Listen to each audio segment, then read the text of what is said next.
Hi guys! Welcome to my channel. Kakarating ko lang sa bahay kasi grabing traffic talaga ngayon. Lalo na pag peak hours. Grabe. Dagdagan pa sa malakas na ulan. Apoy. So, box ako ngayon guys. Samahan niyo ko. At tulaan niyo kung ano ang bagay na nabili ko kanina. Unbox natin. Binili ko to sa Handyman lunchtime today. Kukunin natin sa loob ng plastic. Ito naman ay ang rechargeable emergency light. Pwede na rin magagamit ito tuwing brown out at pwede na rin dadalhin kahit saan kayo pupunta pag madilim ang paligid nyo. Buksan natin.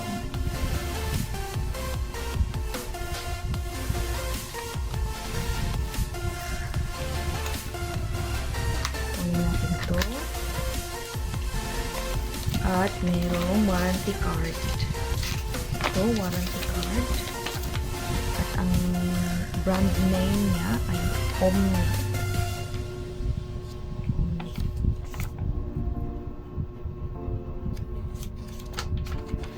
Yan, at mayroon naman siyang cord pag mag-recharge tayo. Gagamitan lang natin ng adapter. Pwede na rin sa cellphone. Pang charge to. This is low brightness level. Pindutin yung dito ng button. Ito yung second brightness level. Hindi naman talaga ito maganda kasi nasa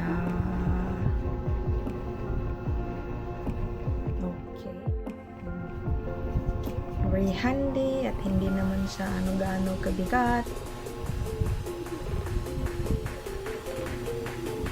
Overall, maganda siya para sa akin.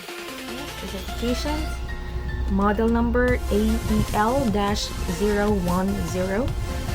battery capacity 700 mAh, and power 1.5 watts. Charging time, charging input DC 5V1A. Charging time 6 hours. Using time 3 hours high brightness level and 6 hours low brightness level. So pwede na rin siya tagal-tagal yung konti. So to prolong battery life, kinakailangan siyang i-discharge or drain the battery every 3 months when the lamp is unused. So, kailangan na after 3 months, i-drain ang battery at i-recharge naman. After discharging, recharge the battery immediately. Do not leave or store in discharge state as this may damage the battery. So, in order not to damage the battery and to prolong the battery life, so kailangan na i-charge natin to, hindi pababayaan natin. Alam niyo ba guys, para sa akin, sobrang useful talaga to.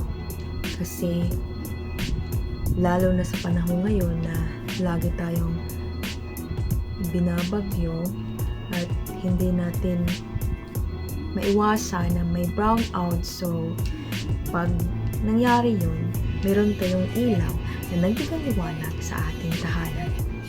Para sa dagdag kaalaman, dito naman ipasok tong yung USB dito. Ito para sa mga panahon na mag-drain tong battery niya. So, mag-charge tayo. Gamitin natin ang adapter ng cellphone. Pwede naman cellphone. Tingnan natin. Ito, pwede na rin ito. Ito.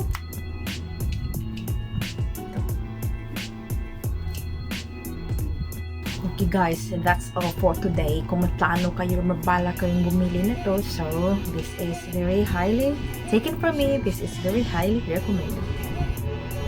Okay? Please Don't forget to hit like, subscribe, including the notification bell so that you'll be updated sa mga bagong videos na i-upload ko. Okay?